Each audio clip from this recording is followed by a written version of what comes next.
హైదరాబాద్ లో ఉప్పు కొరత లేదని స్పష్టం చేశారు సిపి మహేందర్ రెడ్డి. ఇలాంటి పుకార్లు ప్రచారం చేసే వారిపై కఠిన చర్యలు తప్పవని హెచ్చరించారు. ఉప్పు ధరలు ఎవరైనా పెంచితే ఫిర్యాదు చేయాలని సూచించారు. ఉప్పు కొరతతో రేట్లు పెరిగాయంటూ నిన్న రాత్రి నుంచి సోషల్ మీడియాలో ప్రచారం జరుగుతోంది. కొంతమంది వినియోగదారులు ఎగబడి ఉప్పు కొంటున్న సందర్భాలు ఉన్నాయి. ఈ నేపథ్యంలో పోలీసులు ఉప్పు విషయంలో వదంతులు నమ్మొద్దని సూచిస్తున్నారు.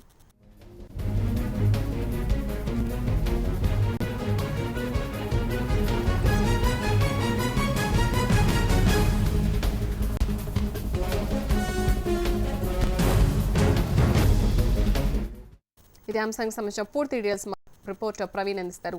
ప్రవీణ్, చెప్పండి, ఉప్పు ధరలు పెరిగాయన్నది అవాస్తవంగా మనం చూస్తున్నాం. సో పరిస్థితి ఎలా ఉంది? ఉప్పును కొంటున్న వారు ఉన్నారా ఎక్కువగా? అలాగే వదంతులు ఎవరు క్రియేట్ చేశారనేదిపై పోలీసులు ఏం చెప్తున్నారు?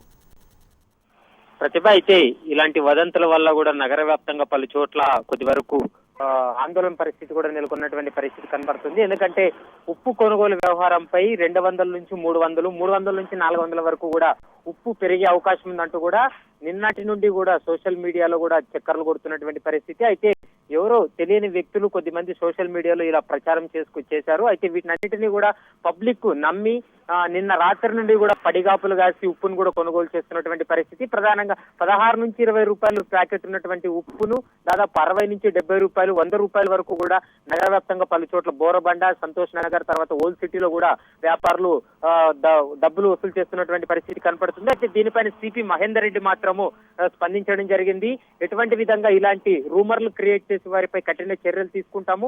ఎవరైనా ఉప్పు కొనుగోలు చేసే వాళ్ళు కావచ్చు, లేకుంటే ఉప్పు అమ్మకాలు చేసే వాళ్ళు ఎవరైనా ఎక్కువగా అమ్మినట్లయితే తమకు ఫిర్యాదు చేయాలి, వారిపై చట్టపరమైనటువంటి చర్యలు తీసుకుంటామంటూ కూడా సిపి మహేందర్ రెడ్డి కూడా ఆదేశాలు జారీ చేసినటువంటి పరిస్థితి. ఆయా జోన్ లో ఉన్నటువంటి డీసీపీలు కూడా గమనించాలి. ఇలాంటి వదంతులు ఎవరు నమ్మవద్దు.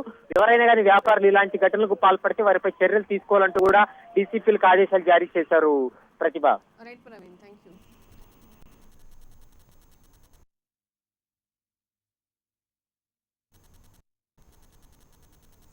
పెద్ద